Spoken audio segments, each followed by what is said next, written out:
भारत में स्कूल में पढ़ने वाले बच्चों की कंडीशन इतनी वर्स्ट है कि हर 40 मिनट में एक स्टूडेंट अपनी जान दे देता है। और चाइना में तो एकेडमिक प्रेशर इतना इंटेंस माना जाता है कि कुछ स्कूल ने विंडोज पर मेटल बार लगवा दिए ताकि स्टूडेंट खुद को किसी तरह का नुकसान न पहुंचा सके। सेम अगर हम साउथ कोरिया की बात करें तो एकेडमिक प्रेशर के चलते टीनेजर्स और यंग एडल्ट में सुसाइड करना एक आम बात है। So why it is so common कि ऑलमोस्ट पूरी एशिया में स्टूडेंट इतने ज्यादा डिप्रेस हैं? तो इसके पीछे सबसे बड़ा रीजन है खुद एजुकेशन सिस्टम।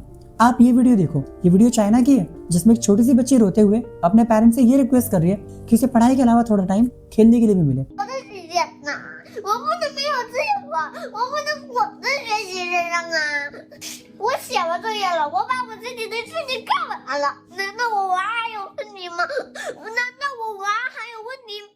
पता है एक स्लेव की लाइफ कैसी होती है? सोचो अगर आप किसी के गुलाम हो तो आप ऐसे में क्या ही एक्सपेक्ट करोगे? आपको एटलीस्ट 16 घंटे तो काम करना पड़ेगा और जो आपके सीनियर होंगे वो आपको एक्सप्लॉइट करेंगे। मल्टीपल्स रिस्ट्रिक्शंस होंगे आपके ऊपर, कोई आज़ादी नहीं मिलेगी आपको। यही सब तो होगा और यही सब स्कूल में पढ़ने वाले सभी स्टूडेंट के साथ हो रहा है आजकल। इंडिया में एक स्कूल में पढ़ने वाले बच्चों का शेड्यूल क्या होता है? फिर वो सुबह 6 बजे उठता है, नहाता है, ब्रेकफास्ट लेता है और फिर 7 बजे स्कूल के लिए निकल जाता है। 6 घंटे स्कूल में बिताने के बाद वो 2 बजे तक अपने घर आता है। अब इंडिया में स्कूल की कंडीशन क्या है ये बात मुझे आप लोगों को बताने की जरूरत नहीं है। इसलिए अपनी एजुकेशन को बेटर बनाने के लिए स्टूडेंट को प्राइवेट ट्यूशन का सहारा लेना पड़ता है, जहां वो ऑलमोस्ट अपने दिन के 3 घंटे तो ट्यूशन में बिता देता है। लेकिन अभी भी उनका काम खत्म नहीं होता। घर आने के बाद टीचर का दिया हुआ होमवर्क करना और उसके बाद रात को 10 या 11 बजे तक सेल्फ स्टडी करना।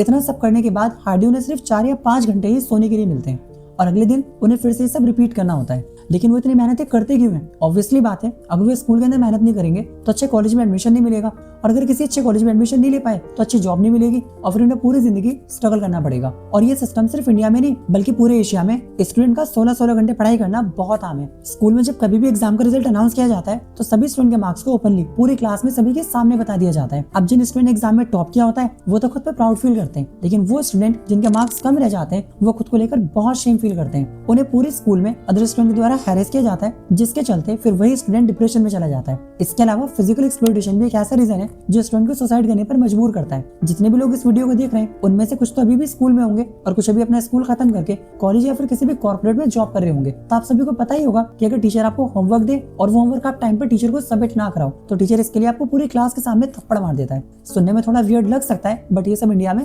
बहुत कॉमन है और ये सब आपने भी अपनी स्कूल लाइफ में कभी ना कभी फेस किया होगा। स्कूल में आपका टेस्ट लिया जा रहा हो और आपके नंबर कम आए तो उसी वक्त आपको स्टिक से पीट दिया जाता है। कभी आपको हाथ ऊपर करने बोला जाता है, कभी मुर्गा बनने। जबकि इंडिया में टीचर द्वारा किसी भी स्टूडेंट्स को मारना इलीगल है, लेकिन ये बात शायद टीचर्स पर अप्लाई होती नहीं है। इवन कुछ पेरेंट्स तो ऐसे होते हैं जो स्कूल में टीचर को साफ बोल देते हैं कि मारना है मारो, पीटना है पीटो, बस पढ़ाओ। कैसे पढ़ाओगे हमें नहीं पता। इंटरनेट पर आपको ऐसी बहुत सारी वीडियोस देखने के लिए मिल जाएंगी जिसमें टीचर द्वारा स्टूडेंट्स को पीटा जाता है। अब इनमें कुछ केसेस तो ऐसे भी हैं जिनमें स्टूडेंट की जान तक चली जाती है। आज स्कूल में पढ़ने वाले ज्यादातर स्टूडेंट ऐसे हैं जो डिप्रेस हैं, लेकिन वो उसके बारे में किसी से खुल के बात तक नहीं कर सकते, क्योंकि इंडिया जैसी कंट्री में डिप्रेशन के बारे में बात करना लगभग वनरल डिसीजेस के बारे में बात करने जैसा है। अब सरकार ने भी स्कूल में पढ़ने वाले बच्चों के लिए मल्टीपल पॉलिसीज बनाई है जो उनकी पढ़ाई, सुरक्षा और उनके अधिकारों को प्रोटेक्ट करने के लिए है।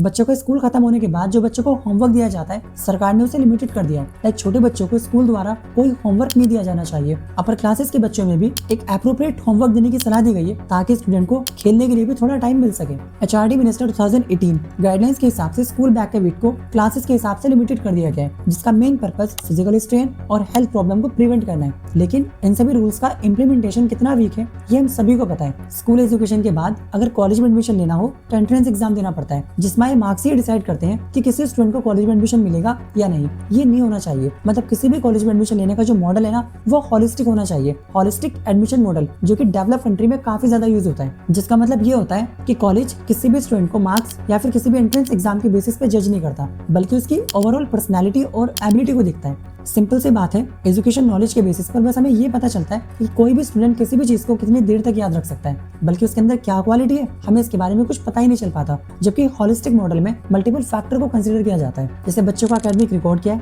वो एक्स्ट्रा करिकुलर एक्टिविटी में कैसा है, मतलब क्लासरूम के बाहर की एक्टिविटीज बताती है कि स्टूडेंट्स में टीम वर्क, क्रिएटिविटी और डिसिप्लिन जैसे स्किल्स कितना डेवलप है। पर्सनल स्टेटमेंट या फिर ऐसे इस मेथड में क्या होता है, ये मेथड स्टूडेंट्स को अपनी स्टोरी, गोल और मोटिवेशन को खुद एक्सप्लेन करने का मौका देता है, जिससे उसकी थिंकिंग और क्लैरिटी समझ आती है और बहुत कुछ। सो अगर आपको ये वीडियो पसंद आई है तो वीडियो को लाइक और शेयर जरूर करना और चैनल को भी सब्सक्राइब कर लेना। मिलते हैं अगली वीडियो में, बाय।